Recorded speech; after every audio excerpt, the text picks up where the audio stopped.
Hello, and welcome to the Creative Venture Podcast. In this episode, I'm sitting down with Jon Xue Zhang, a martial arts instructor with expertise in 7 different martial arts disciplines.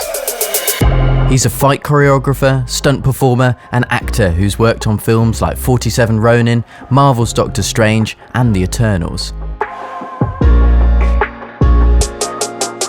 Jon has trained personnel of the armed forces, police, and has even coached the Saudi Arabian national taekwondo team. His talents have almost no end, as he continues in other pursuits such as music and studies of academic sciences. So, with all this considered, Jon is a really humble guy, preferring to be viewed as a student for life rather than a master. In this podcast, we discuss transitioning from side hustle to a full-time gig, how meditation helped Jon in a life or death situation, and we hear about Jon's experience working alongside Dwayne "The Rock" Johnson. You get thrown over a table by Dwayne Johnson, you leave at 1 a.m, at 8 o'clock you're back at your desk with a fake tattoo that you can't wash off, bruising all over you, and a whole load of memories, and it's like, oh my goodness, that's so cool. So stay tuned, all of this coming up on the Creative Venture Podcast. Jon, thank you so much for agreeing to be on the podcast with me. I've been excited about this one for a while now. So yeah, it's great to see you. How are you doing? You good? Oh no, I'm really well, thank you. Thank you so much for having me, and it's great to see you, great to catch up with you. Yeah, man, likewise. So I guess we'll dive straight into it. I wonder if you could give me a bit of background, firstly on how you got started in martial arts, and also where all the film work began, because I'd love to learn a little more about that. I started martial arts at the age of 5 under my father, and so I trained with a lot of different people since then, and trained in a lot of different styles. And my dream when I was younger was to be a superhero. And I thought, if I can't be a superhero for real, I would settle for playing one in a film. Wow. So I think as you get older, you speak to careers advisors and everything, and obviously they can't help you become a real superhero. Oh man, just obviously speaking to the wrong people. But I know, right? So film was something that I always wanted to do, always aspired to do. You watch films and you have your heroes on screen, and I thought, hey, I'd really like to give it a go. And I enjoyed drama at school. I even won Best Actor when I was 11 at school, which was, it was wonderful. I thought, oh my goodness. But I didn't pursue it because I was always under the impression that wouldn't make me any money. I wouldn't be able to take care of a family being an actor. So I played it safe when I was younger, and I just studied a lot of different things like business, finance, computing, and sciences, for instance. And it was only when I finished my master's, it was the end of 2010, I believe it was, I saw an open audition. Rather, my brother saw an open audition and he said, hey, we should go for this. I thought, oh, fantastic, that came at the right time. And I thought, okay, so we went to London, and it was for 47 Ronin, which is a Keanu Reeves film. I thought, oh my goodness, that's so cool. And they took photos of us and they said, hey, we'd love to see you back. We'll be in touch. And in 2011, they called me back for a second interview, so to speak, like an audition where I had to go to Shepperton Studios, and there were a lot of stunt performers there and a lot of other auditionees, shall we say. And they showed us some set choreography, and we had to follow that. And I wanted to make a good impression, though I thought that I picked up the moves very quickly. Having trained in the martial arts for all my life, it was easy to pick up movements, and including the nuances in the movements, the personality as well, and which I liked. I thought I could give a very good account of myself, but I found it very difficult with the guy who I was paired up with, who didn't have such a background. So I thought, right, we need to go at the pace of the slowest person so that we both look good, so that I'm not going too fast for him. So long as the pacing between the two of us is good and the choreography between us, it looks okay. That's the most important thing, that we gel. I don't want to be the guy who just looks good by himself and makes everyone else look bad, or vice versa. But I thought, we're part of a team. And because I just finished studying, I was so fresh out of uni, I'd done so much group work. So everything was about collaboration. I thought, right, we need to work together. So I got a call back where I was with about 40 or 50 other martial artists, top of their game, who they trained us for 2 weeks with swords to be samurais. Wow. And it was on a day like this where it was about 28 degrees. And we were in this very large, what would appear to be a conservatory. So you're boiling. Absolutely. And so you still have to give a good account of yourself, bearing in mind that when you're in costume, you're going to be warm also. So I had to take that into account.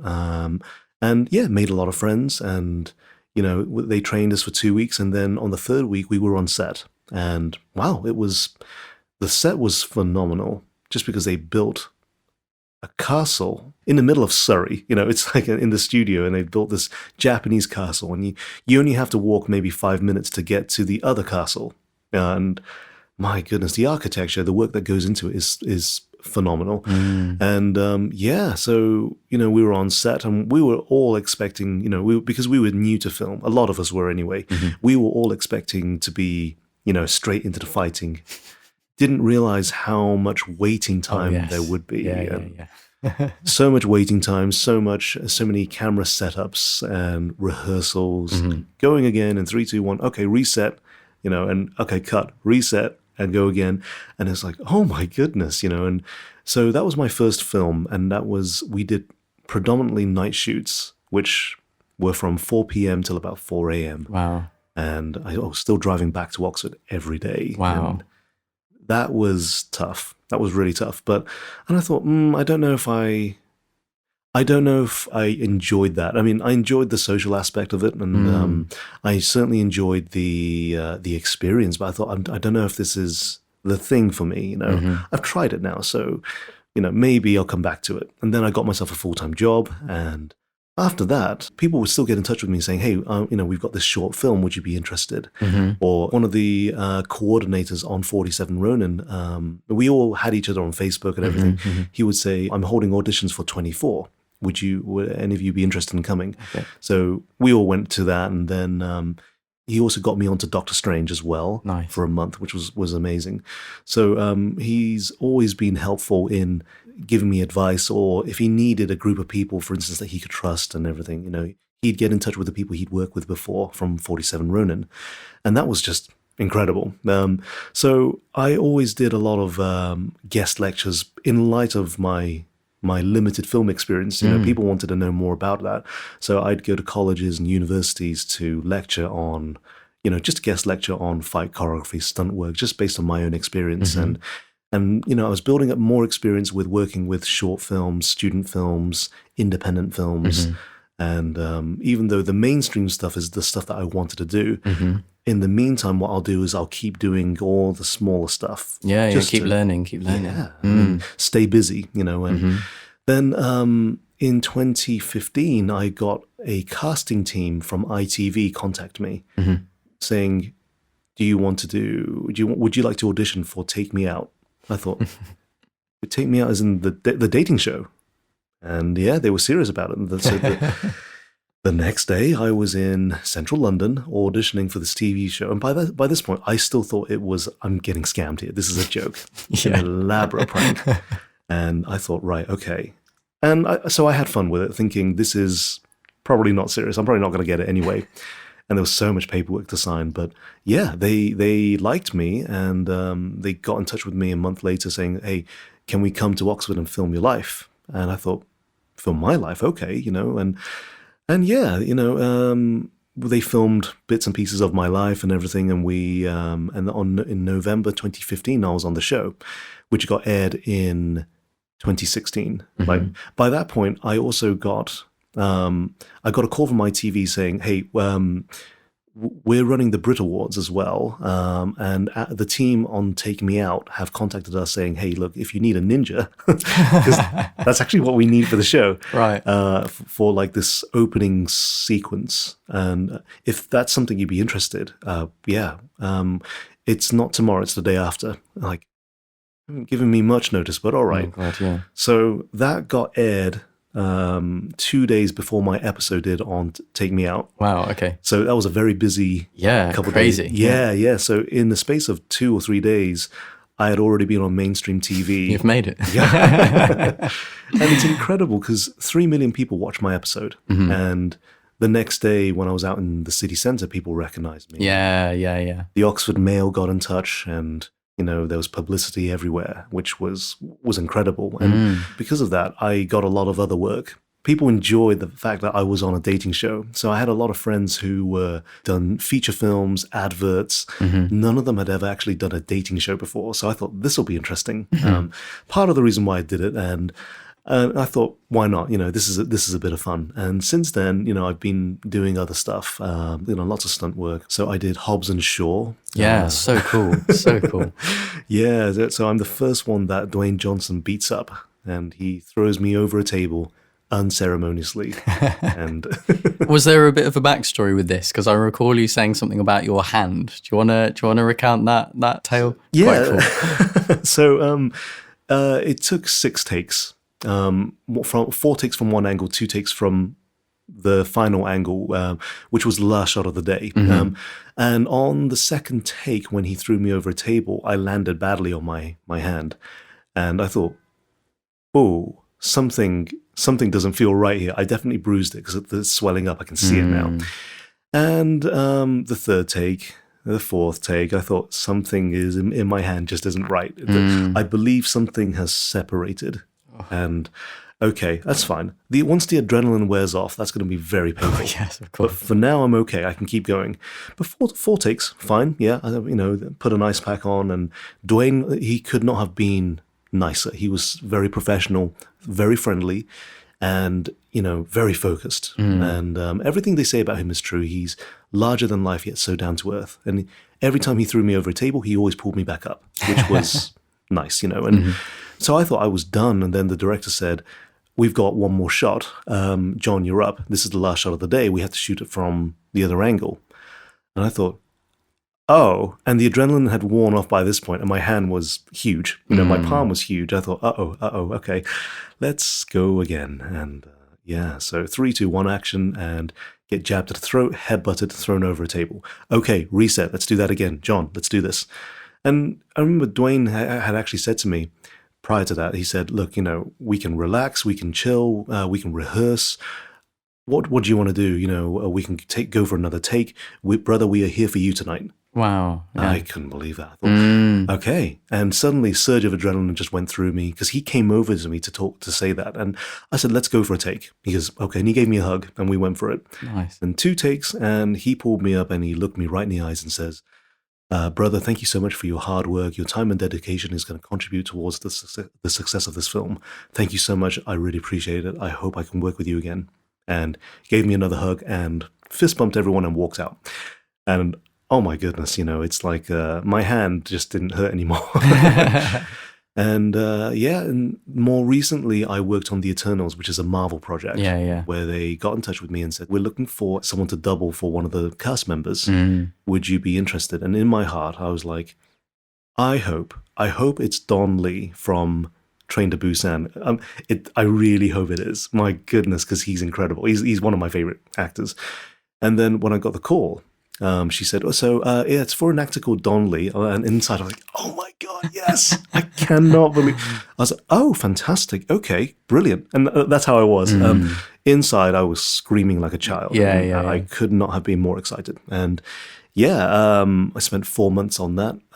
3 months here in the UK, 1 month out in Fuerteventura. And then after that, I also had a video game released called The Complex Interactive.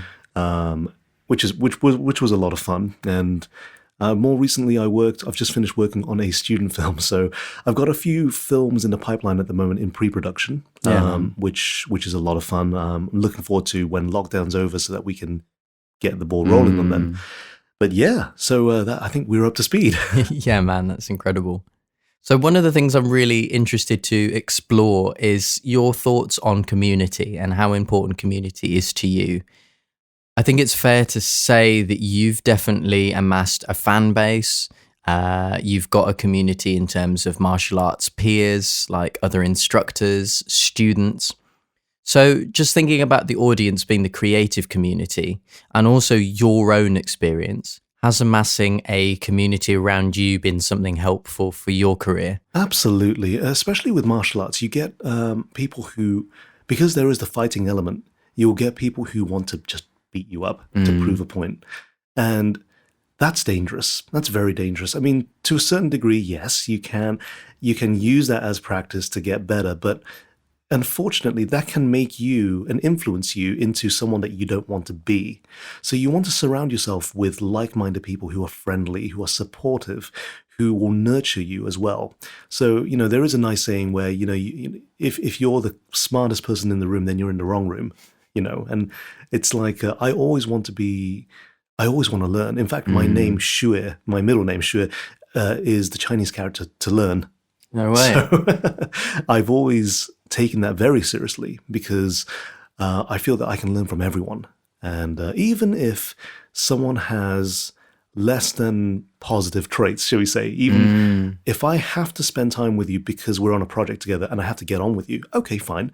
This is not the hill I want to die on. I don't want to be drawn out into an argument with you. So I'll work with you. If there's something that needs calling out on, fine, I will do it diplomatically, but not to the point where you feel defensive enough to attack me. Now, that's important because that not only teaches me body language and how to handle myself, this person who might be very aggressive, for instance, they are teaching me how to deal with them, so I can learn something from everyone. Yeah. And whether it be a physical skill to pick up or not, it might just be a characteristic or an attribute about their personality where I will be able to see that in the future and know how to interact with that and how to deal with that and how to resolve it. So I believe that we are all able to grow from the people we're with, but we can also choose who we're with. It's like blood makes you related, but loyalty makes you family. Nice, yeah. So I have a lot of friends who are family, and that is my community.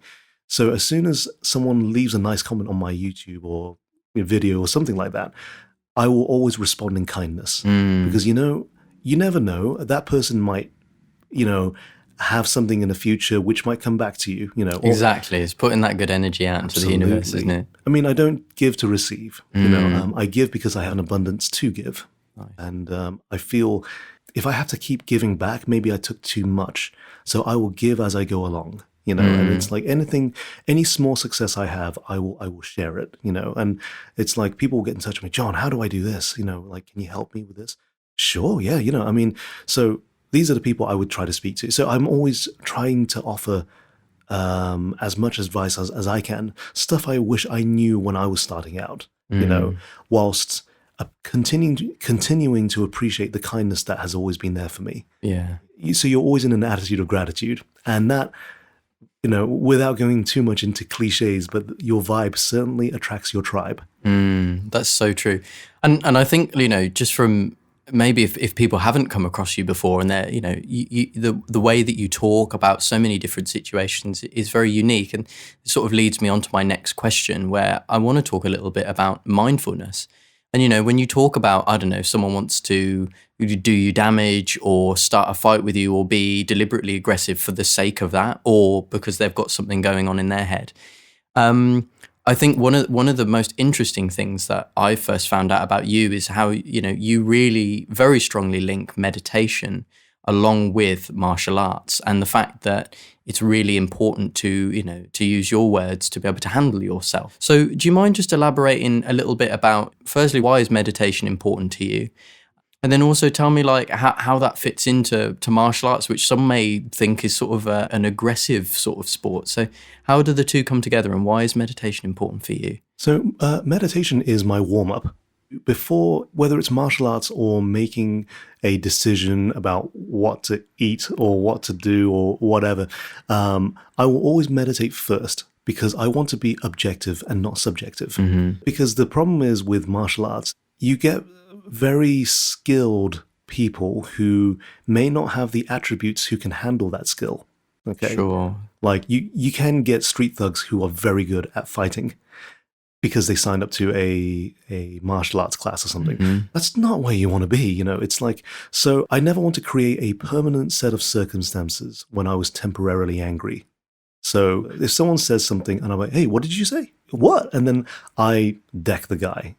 Okay, that meant that I lost control. And I never want to lose my control. The only things I want to lose are my insecurities, my anxieties, my anger. Those are the only things I want to lose. Well, there's a few more, but to say the least. And and through meditation, I lose those things. The only thing I gain from meditation is peace. And that, above all else, is the most important thing. So if I'm in a real life situation that could elevate to a physical confrontation, I don't have the kind of ego where I need to be better than someone. I don't. And that's because I meditate. It's like, actually, if this person is crazy, and you're able to spot that, the first thing I do is I'll control my breathing and I'll look at this person and think, right, the cameras are out, people are recording.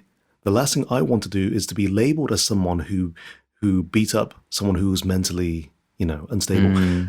If he attacked me, obviously there would be a reflex, but it will also I would still be meditating, because you can meditate as you are in motion. It's called meditation in motion, actually. So I would still be able to respond objectively, even if someone is attacking me. That's so important. So you exhibit a level of aggression, but you are still able to control that aggression. So you don't do anything that is irrevocable. You don't want to create a permanent set of circumstances when you are temporarily angry. So if you can handle yourself, you will always have an impact over the outcome of the situation. There was a time where I was at a takeaway. I could hear some commotion outside, and my friend came in, my friend who is a martial arts instructor, very, very good one. And I said, hey, are you okay? He looked notably unsettled. He said, someone outside just threatened to stab me. In fact, you can hear him threatening everyone else now. I said, okay. Well, he said, yeah, either I stay out there or I do the bigger thing and come in. I said, yeah, you did the right thing. Then this guy started punching the windows. I thought, I better go out. Okay, something's not happening here. Something's gone wrong here. So I went outside. As soon as I went outside, this guy, who he had been arguing with everyone else took a step back and took their phones out. I mean, I'm a large guy. I'm a big man, and people pulled their phones out and started recording. And I thought, right, this is probably going to go on YouTube or wherever, and I'd hate to see the caption. So I was always very conscious of that. Presumably they're waiting for a situation to kick off, yes. Right? Yeah. And this guy threatened to stab me and everything. I said, okay, well, hey, what's up? I could tell from the injection marks in his legs, because he was wearing shorts. I could smell alcohol and something else. His skin tone was off. His eyes were very erratic, and things he was saying didn't quite make sense. And so I lowered the register of my voice to something a bit more calm. And I said, okay, what's up? And he's like, oh, I'll stab you, using all these expletives. And I said, well, okay, why do you want to stab me? He says, oh, someone stole my bike. And I thought, okay, well, look, if you stab me, I'm not going to be able to help you find your bike. So, hey, come on, let's leave everyone else here, and let's go look for your bike. And I'm certain he didn't come on a bike anyway. So I indulged him and we spoke, and eventually he calmed down, and he was completely disarmed. And I knew he had something on him, but I thought, I'm only going to respond to that if he pulls it out with the intent to hurt me. So I was very aware of his body language whilst being aware of mine. I didn't want to come across as threatening, so I just took a lot of deep breaths and just spoke to him like I would anyone. And yeah, eventually nothing happened. It was great. He got very emotional and started apologizing. I said, hey, don't worry about it. I believe the police came and took him away, and I wasn't there for that by that point, because I knew I had done what I needed to do. He wasn't a danger anymore. And, members of the community came over and actually were quite supportive because they'd seen that he'd been disarmed. So, hey, are you okay? Hey, don't worry about it, man. A week later, I find out that he stabbed a man to death in Poundland. And, of course, I was sick to my stomach, because when I found out who it was, that was the guy I talked down. And it's like, oh, man, it's... But I realized, I believe if I had handled myself differently, something could have happened that night. And being a martial artist, if there's I think if I had an ego to say, oh yeah, if he pulled something out, I would have done this, I would have done that, and yeah, but no, who knows? Who knows what would have happened? All I know is what did happen. If I had defended myself, maybe he would have slashed me or stabbed me or worse. But what I can only deal with what happened, and what happened was I managed to talk him down because I stayed calm. That is the most important part of that. Excellent. Yeah. I mean, it's so interesting because I think you were the real sort of first person that inspired me to, or, to sort of consider really going for meditation, because I toyed with it a little bit. But I think also just for like the modern world, especially if people are wanting to go on a sort of freelance lifestyle, it can be odd hours, it can be a bit hectic. And also just self-awareness as a skill is super important for conversation, for proper relaxation and rest. Like you say, to avoid unfortunate situations and arguments and stuff. I mean, I personally really do think it is really relevant for people to consider. And there are loads of different ways for people to get involved with that, whether that's, going to a sort of a Buddhist center, or as simple as, just getting an app on your phone. Like, you can get as involved as you want to.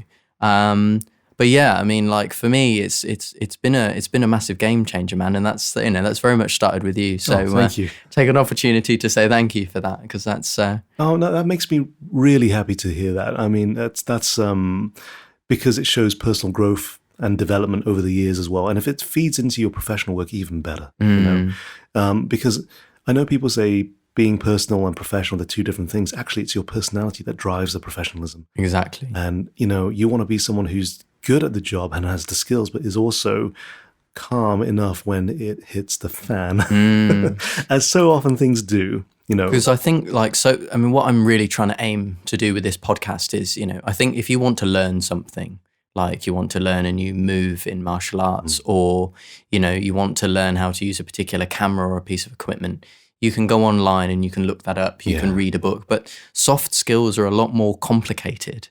And, I think it's things like meditation that, slowly people are starting to talk about them a little bit more, but still, I don't think soft skills are really getting that attention. But that really can get you jobs and further your career and stuff. So for me, anyway, it's been a massive game changer. Oh, I'm so happy to hear that. And I think because a lot of people say they don't have time to. And the problem is when you get worked up, it changes your nervous system and you breathe differently. So what I'd always say is, meditate when you don't want to, so that you can breathe when you absolutely have to, because breathing is everything. And it's like, it is life force. So it's like, whenever we are under stress, our breathing changes dramatically. So, be conscious of how you breathe when you meditate, be conscious of how you breathe when you are relaxed. And that's how you want to be breathing when you're under pressure, so you can see things objectively. As soon as you start breathing deeply, you stop overthinking, and then you do that as much as you need to. And I think that's so very important, because it is, some people go to the gym for physical maintenance and everything. Meditation is an inside job.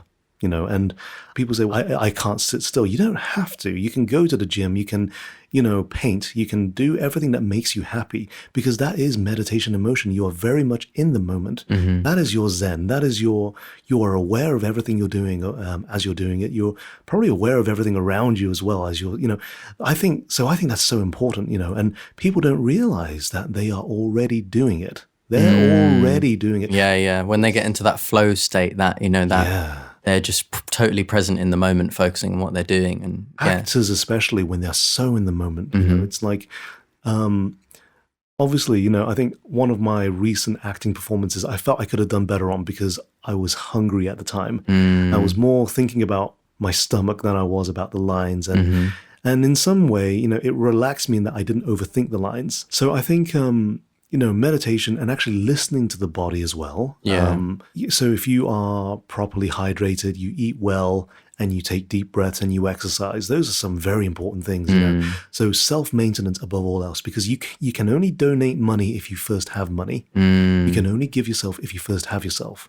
So I think it's very important to spend that energy wisely. Yeah, man. I mean, that is really interesting, because I think as you become more sort of self-aware, you start listening to your body, and also that can just improve your general health and well-being. So yeah, another thing that's like really interesting is that I think when people are starting out, they think, how do you go into the industry and then eventually start making money off it? But it is one of those things that can sort of be attained gradually, right? I mean, I know you spoke about earlier having some other jobs on the side as well as working in film. So I wonder, if you could just tell me a little bit about, sort of side gigs and then moving it into like your full-time thing. So in terms of side gigs, for instance, if you want to get into film, okay, it's not going to pay the bills straight away. It won't, unless you're exceptionally lucky. I have always had a full-time job and very understanding management, which certainly helps. And I think if you're starting out, keep it as a hobby. Do not neglect the fact that you still have bills to pay. Now, I've had actors who would laugh at me because my career hadn't progressed to a point where I could give up the day job. And because I was working at a university helping students at the time, I wouldn't have given that up for the world. I really wouldn't, because yes, even though, let's say, a film gig would have been perfect for me to quit my job indefinitely and never have to work again, I was still had students I had to help, you know what I mean? And even eventually when I did leave that job, I still kept in contact with them and they would still ask me for academic support. So my priorities were still there. But I would say, have a job, okay? Keep this as a passion. And if as you go along through the years, keep progressing, don't give up. And you might change jobs and everything, but hey, so long as that job is what's paying for your hobby to be able to do this, so that you can take time off to do films, a day off, a week off here and there. So your job does pay for that lifestyle where you can afford to have a hobby in a creative industry, an ambitious hobby, shall we say. Like, I know people who do a lot of extra work, people who, just because they love being on set, or people who, but they want to take it further. I'm like, okay, then, now you got to do your research. And people say, no, I don't have time to do that. We all have time. It's just about priorities, and it's, of course, if you're a single parent with lots of, things to consider, of course, then there are logistical issues, but it is all about priorities. I think one of the other things as well, just to chime in there, is like, it's about financial literacy as well. Like you talk about, you've got bills to pay. It's like, okay, so find out how much your bills cost you per month. So this is how much money you need to bring in to be comfortable, and I think also people should be comfortable. It shouldn't be like, you've got to skip meals and all of that sort of thing. But, find out how much money you need. And then, how much is this job going to pay? And then how long can you survive on that? And it's just a series of small steps.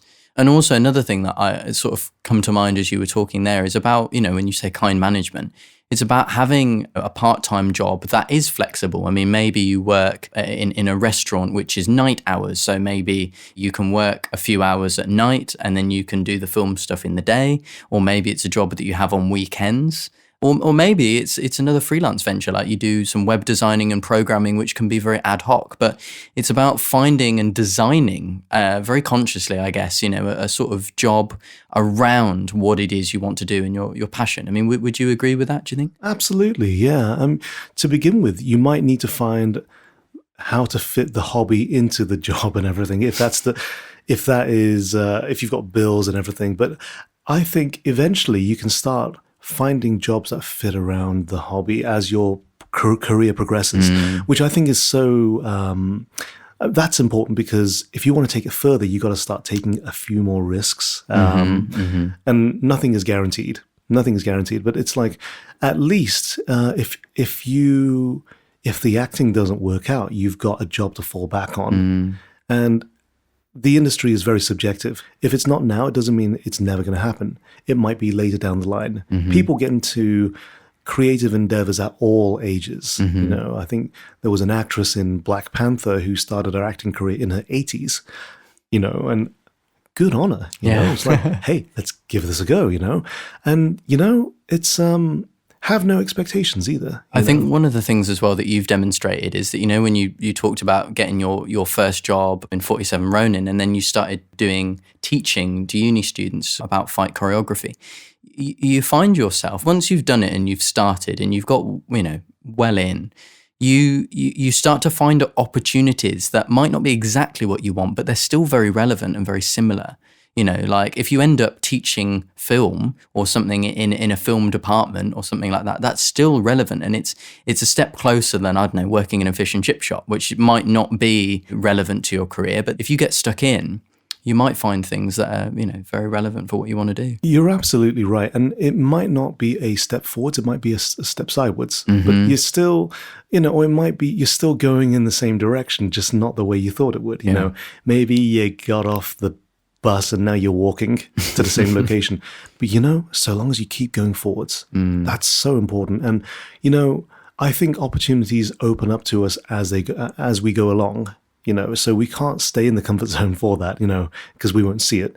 And I think you know, don't be above doing small work either. Like if your last job was Fast and Furious, you know, don't be above doing something that isn't on the same pay grade, you know, because you might meet other people who are actually incredible. You know, it's like, wow, you know, I love this. I love working on independent film sets because it is more personable. It is more, you know, and on a big film set, you've got so many more people to know and everything. Everyone's rushing around.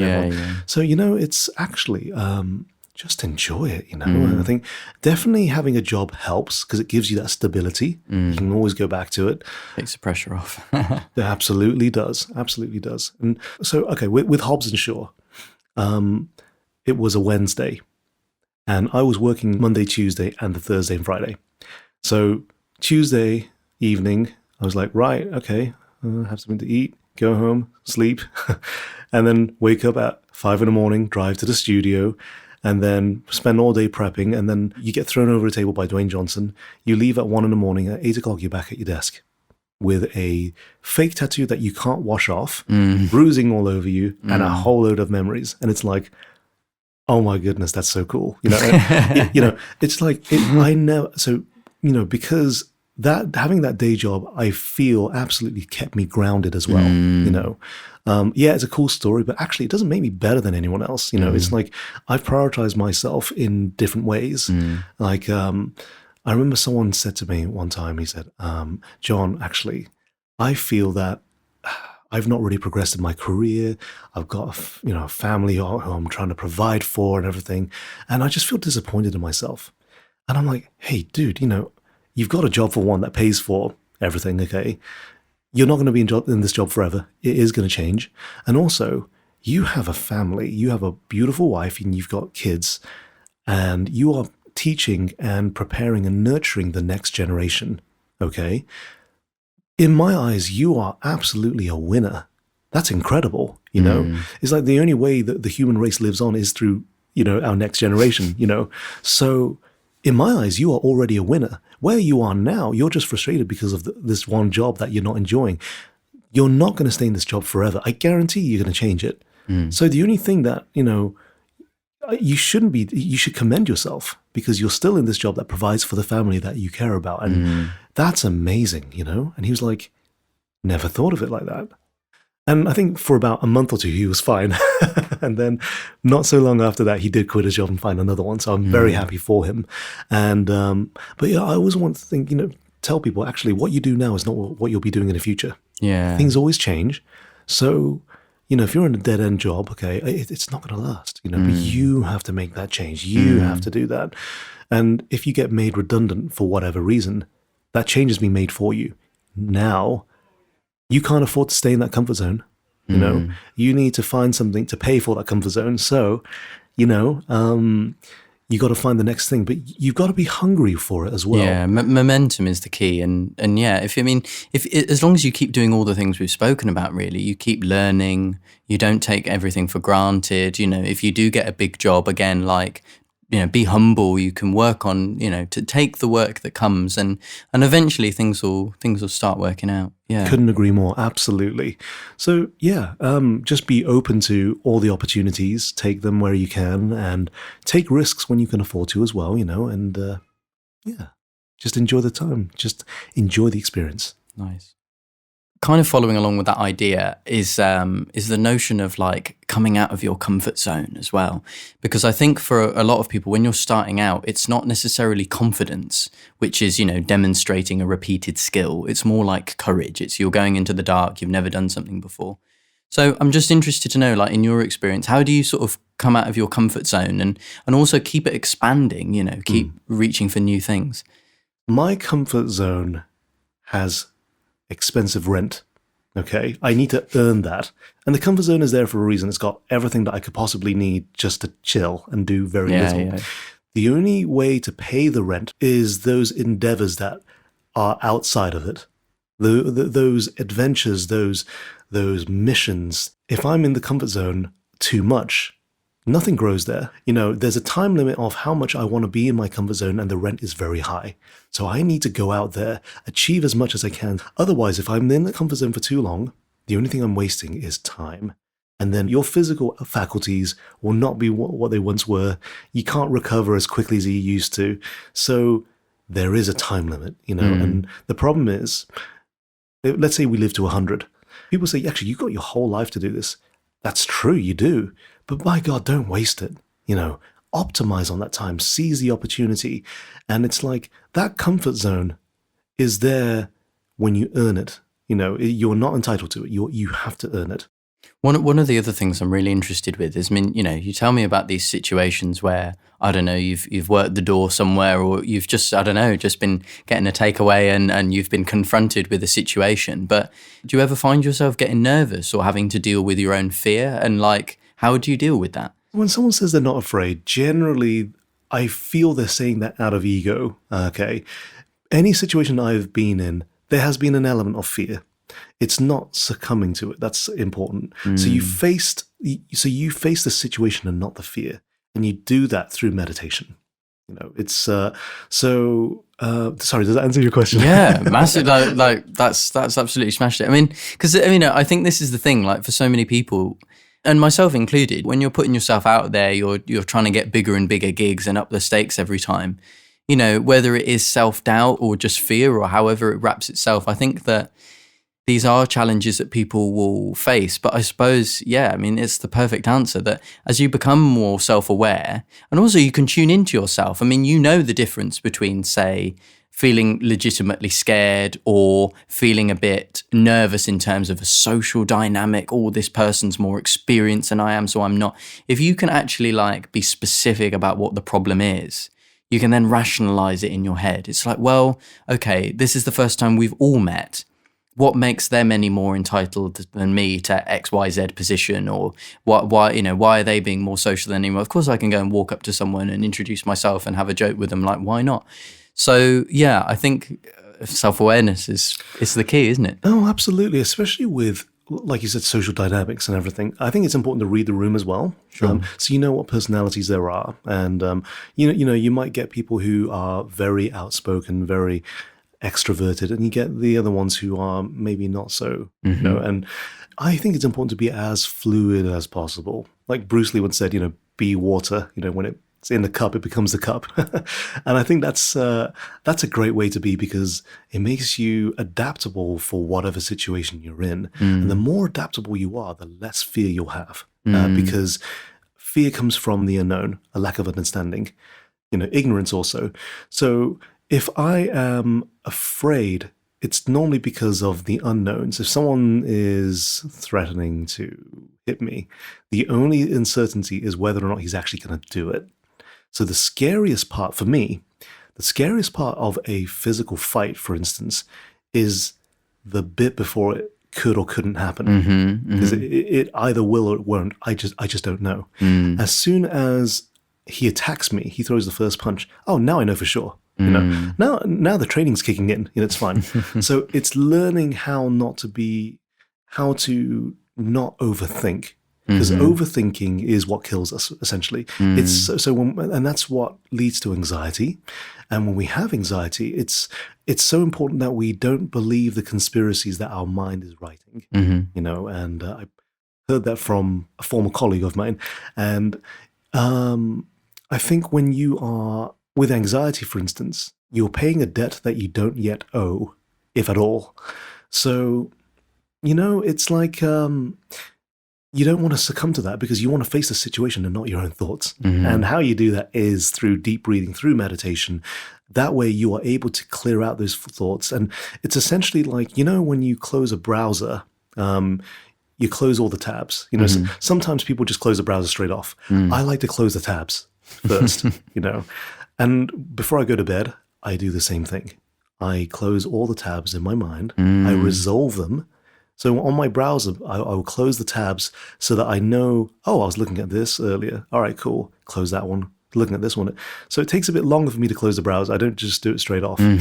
So that when I go to bed, any tabs that are still open have a resolution to them. That way, I don't dream about the issues I was having during the day because I've already resolved them. I've given them time.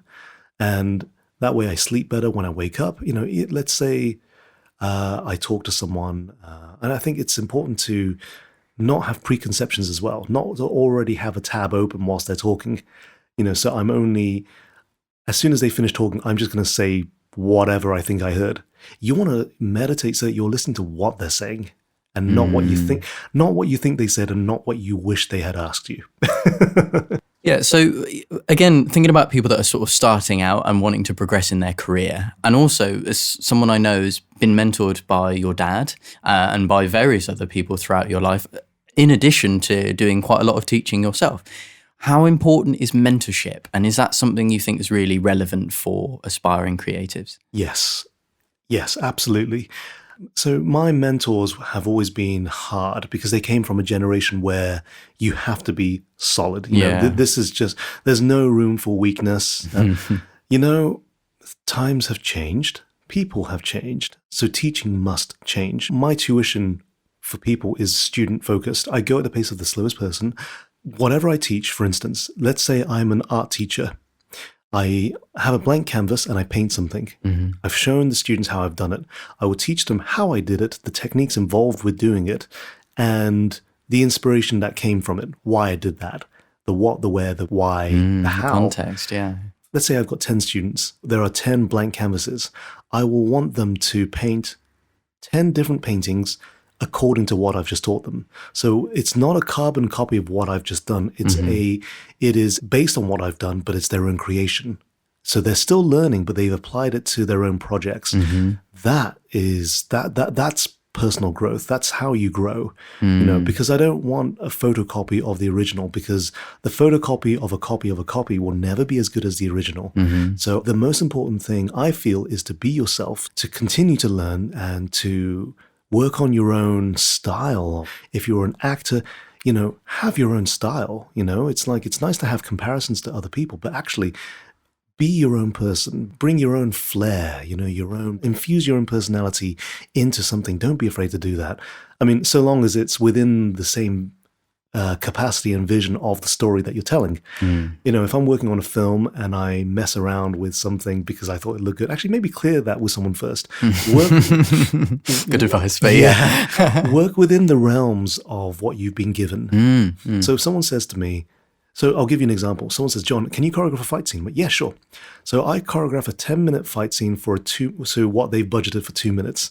And what I've thought about is, these guys are two top fighters. And then the director might say to me, yeah, but it's a girl and she's had an argument with a boyfriend and, so that's not going to work. I'm like, so, you want to work within... the scope. Yeah, absolutely. Work within the realms of it. And you can still be so creative, even if you are limited with what you can do. Yeah. Oh, actually, the character... Oh, by the way, the girl has only got one hand.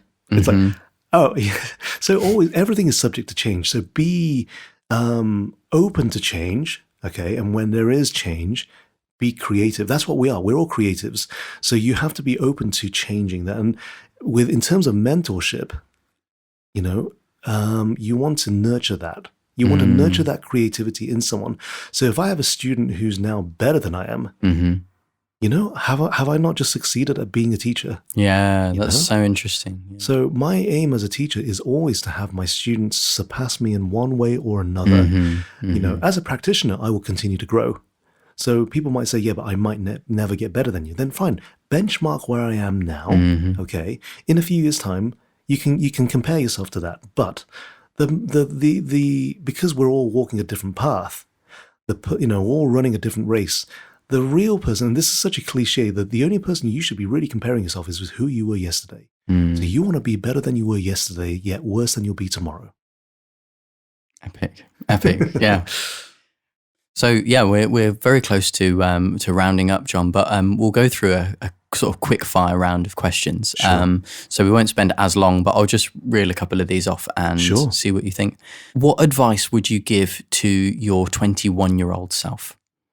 You're going to be fine.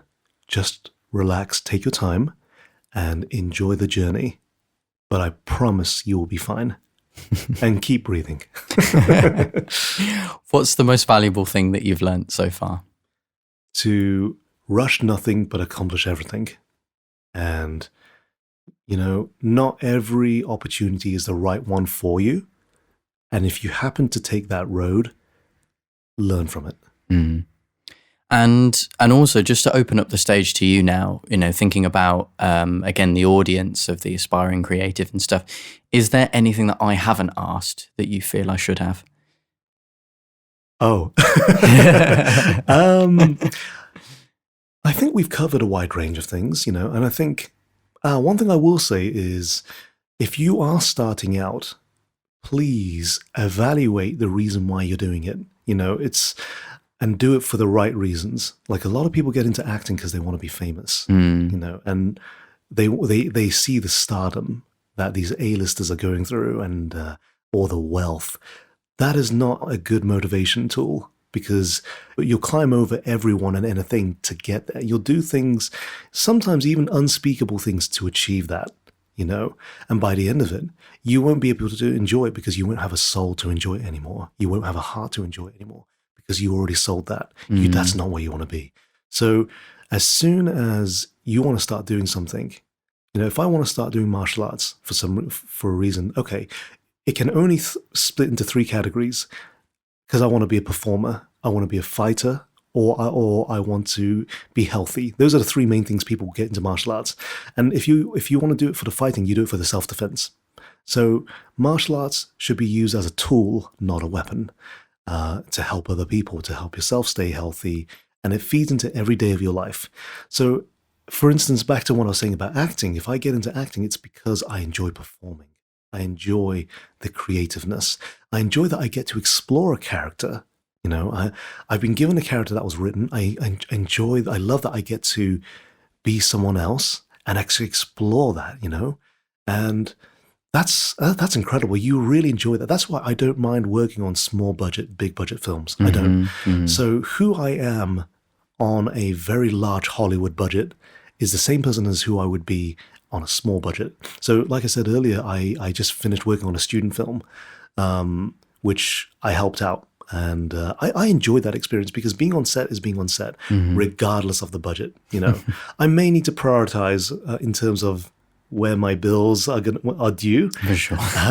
But in terms of the why, your why has to be valid enough for you to pursue this, as a creative endeavor that leads from a hobby onto a full-time profession. So if you get into music or whatever, it's like I love playing piano.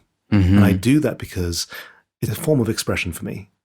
And if I can get that out there to other people. So my tunes, for instance, are like a musical diary without words. When I play that tune, I know exactly what I was going through at the time.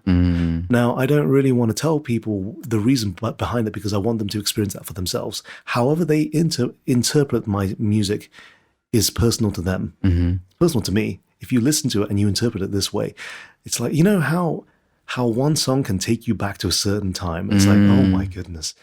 So that's why I want to do music, it's like, and I love acting. I love this. I love that. And I do it not because of the other rewards that may come with it. It's like fame and fortune, a lot of people don't like it once they have it. And it's certainly with the day of Instagram now, don't be, and I joke about this. I always say, I'm only doing, films to be Insta famous.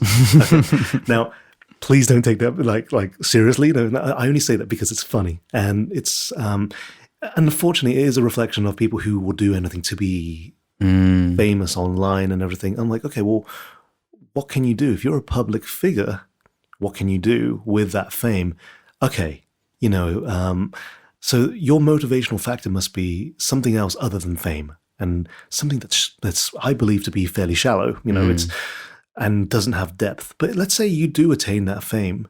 What can you do with it? Who can you reach? It's what you do with it that makes it worth it. So you might get someone who became accidentally famous through some no fault of their own or whatever. Okay, what can they do with that? Now they're in a influential position. Don't mess it up, with your own personal greed. So get into something because you want to explore it, because you've got a love for it. So the people on camera, for instance, if they're there out of egotistical reasons, they're very difficult to work with. In fact, they'll be very difficult to work with. It's like, I don't mind my characters dying. I'm not, I might be personally invested in them because that's who I'm playing, but certainly it actually has no reflection on my personal being. It's in fact, a lot of the characters I've played have nothing to do with who I am. It's just a part of who I am. I can play that well. So do it for the right reasons. I think that's the most important thing I would say. If you're just starting out, evaluate the reasons why you're doing it, and if you know it's a shallow reason to do it, okay, don't do it. Don't do it for the money. Don't do it. And if there's no money in it to begin with, keep it as a hobby. If you are lucky enough to be able to take your career where you're able to pay your bills with it, then don't lose the passion for it. As you are progressing your career, do not lose the passion for it. This is still you started out because of a passion. Keep it as a passion. But now you are fortunate enough to be in a position where it pays your bills. So passion is everything. And it's the why. That's why you're doing it. Jon, that's fabulous. And tell us where we can find you online. You've got a website and you're also on Facebook and Instagram. That is correct, yeah. So if you want to find me on Instagram, is XUEZHANG PhD. So Xue Zhang PhD on Instagram. On Facebook, you should just be able to find me with XUEZHANG. For my website, it's xue-zhang.com. So xue.zhang.com. Awesome. Jon, thank you so much for your time and thanks for coming on board with this. Thank you for having me. I really appreciate it. Thank you so much for listening, guys. I really want to produce something here that's going to be legitimately valuable to people. So, if this has helped you in any way, it would be so helpful if you could share the podcast. That's the main way that it's going to get seen, recommendations and people just saying, hey, I think this is worth listening to. So if you know anyone that this episode could help, please do share it. We're also on Instagram and Facebook. You can follow us at The Creative Venture. Thank you so much for sticking around, and I hope to see you again on the Creative Venture podcast.